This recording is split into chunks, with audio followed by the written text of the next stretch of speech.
circle bright, weave your web of dark and light, earth, air, fire.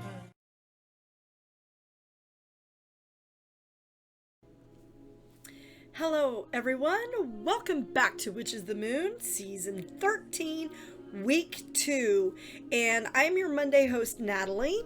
This week we are covering the history of witchcraft.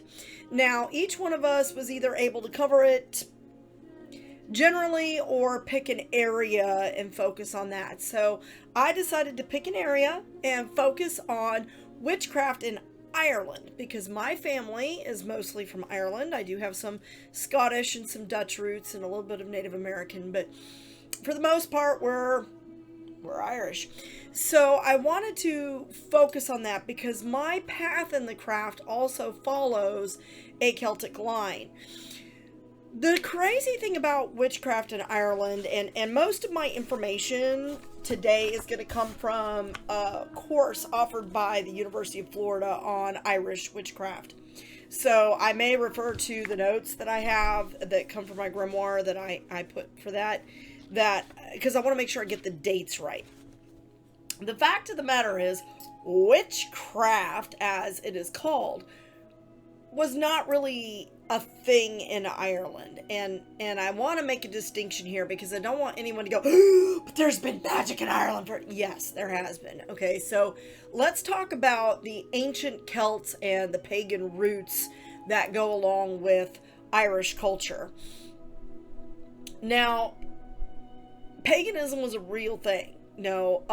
A lot of, in terms of the umbrella of paganism being a non-Christian or non-Abrahamic type of practice, there were a lot of different sects, S-E-C-T-S, sects, that were alive in ancient Ireland. And a lot of the stories kind of transcended one another. They were carried forth through the magical tradition of the bards and the druids. So then you have the mystical practices of Ovate. Now, they weren't known as bards, Ovates, and druids. You had bards that were the storytellers. You had druids that were the religious leaders of the ancient Celts, right? They were the ones that had the knowledge of spirit that they would pass their information. They supposedly had magical powers, what we would consider magical powers. They could tap into spirit, into the divine, and gain information and do things that other people could not.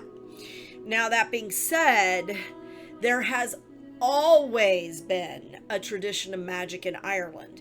There were multiple gods and goddesses that were worshipped. Most of them were local. There was not like a national or grand pantheon like you would see in Greece or ancient Egypt. There were several gods and goddesses. A lot of them were regional in nature, and they would practice various different practices. Now, a lot of those practices were similar because guess what, folks?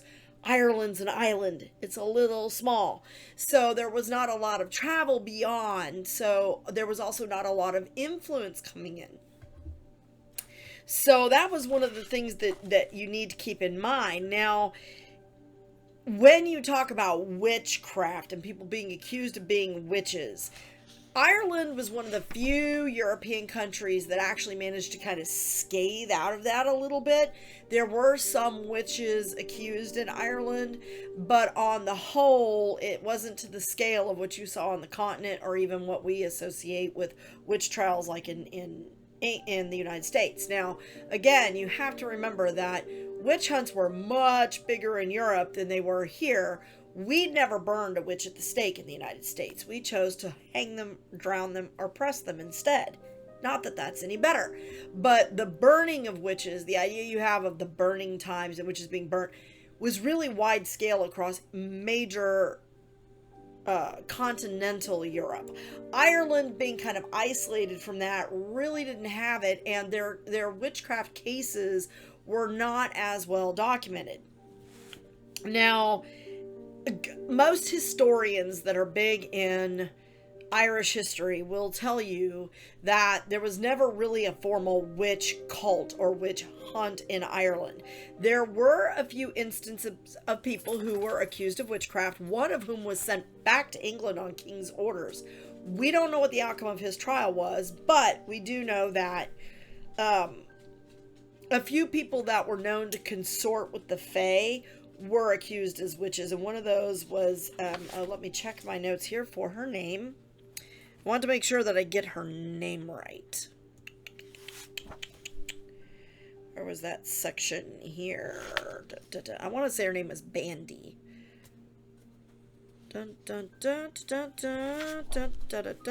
Biddy. Her name is Biddy Early.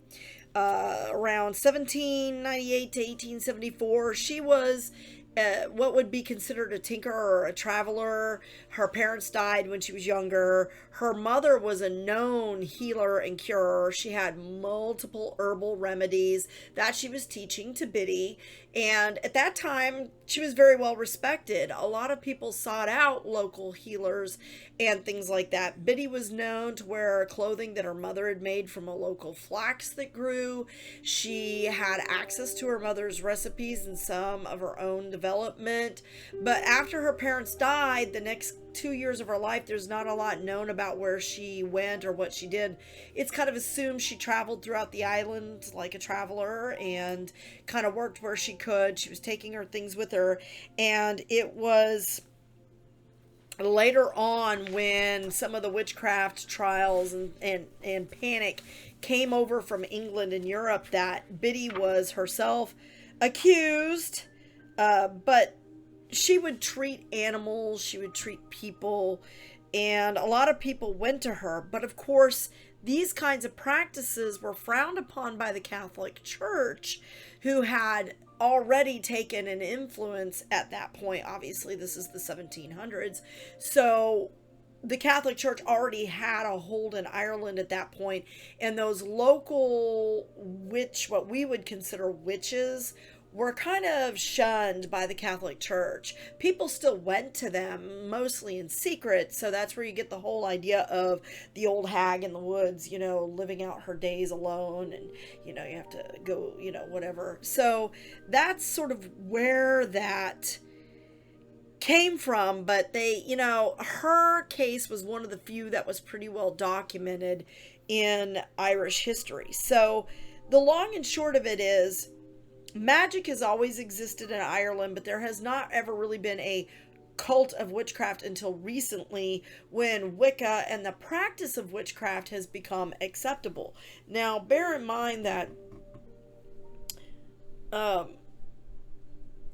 our definition of witchcraft is probably slightly different than it was then, right? If you were to go to them and say, well, we consider these practices to be witchcraft, they probably would have said, oh yeah, we do that all the time, right? It was known that there were certain places you avoided or paid respect to because of the Fae. There were certain herbs that were considered curative or poisonous. There were people that you went to for that kind of knowledge. It wasn't knowledge that was commonly out there. So in terms of formal witchcraft and practice, there has never been a practice of witchcraft in Ireland. However, up until the 1700s, right? However, the practice of magic and the idea of being one with the land has always existed in Ireland. We see it in the teachings that have survived from the Druids. We see the songs of the Bard. Some of those, such as the stories of Taliesin and Caradwin, that have survived all of these years. And here's the crazy thing. The history of magical practice in Ireland really owes a debt to the Catholic priests that came over, because they were the ones who actually transcribed some of these stories, like the story of Caradwin and Taliesin, into writing. Because remember, the bardic tradition is one that was very oral. It was an oral tradition. It was not something that was, well, it was formally taught in the Druidic schools, but that was still oral. The bards and the Druids were expected to memorize these tales and then give them their own spin. And so it wasn't expected that the story was going to stay exactly as it was. It had the same bones, but it would often be presented with different skin, so to speak. So In terms of magical practice, it's always existed in Ireland, but there's never been a formal witch cult or witchcraft practice in Ireland, and it was still illegal up until I think just a few years ago. I honestly, that I don't know, and I probably should have looked into that a little more. I know that witchcraft in England, I think it kind of fell along the same line, that it was still illegal until, you know, just recent years, like within the last 60 years or so, that it was no longer considered illegal to practice witchcraft. And so some of those practices survived, but survived within secret, or survived within the knowledge that was passed down from mother to daughter or father to son, because I don't want anyone to mistake that witches were only female. These practitioners of healing arts were both male and female, and it just wasn't seen as witchcraft. The Irish didn't see anything wrong with these practices, and thankfully, due to kind of their isolation from mainland Europe, a lot of that was able to survive without too much persecution. So I know that's kind of a brief history. If you're interested in knowing more, there is a website that I recommend. It is a couple of the sources that I use are like Irish Central.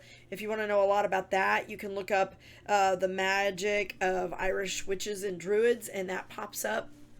Some interesting articles. I know that that was one of the articles that the University of Florida used in their class. So by all means, you know, I do encourage you guys to get out there and take a look. Again, you know, there were charms that were done.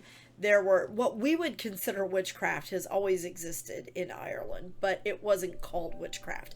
And I think that's the important thing to keep in mind. It's interwoven into the fabric of Irish culture. There's stories of magic and magical beings and these spirit worlds that existed. But for the Irish, it was just accepted as everyday life. It wasn't, oh, that's witchcraft, until influences from other areas like the Catholic Church came in. And that's the point that I want to drive home. It's not that it's not there. It's not that it was just not called that, and it wasn't recognized as that until much later on. So I hope this is helpful. I will try to put the link for the course down in the down bar. If you guys have any questions, please do feel free. And thank you so much for watching. Blessed be.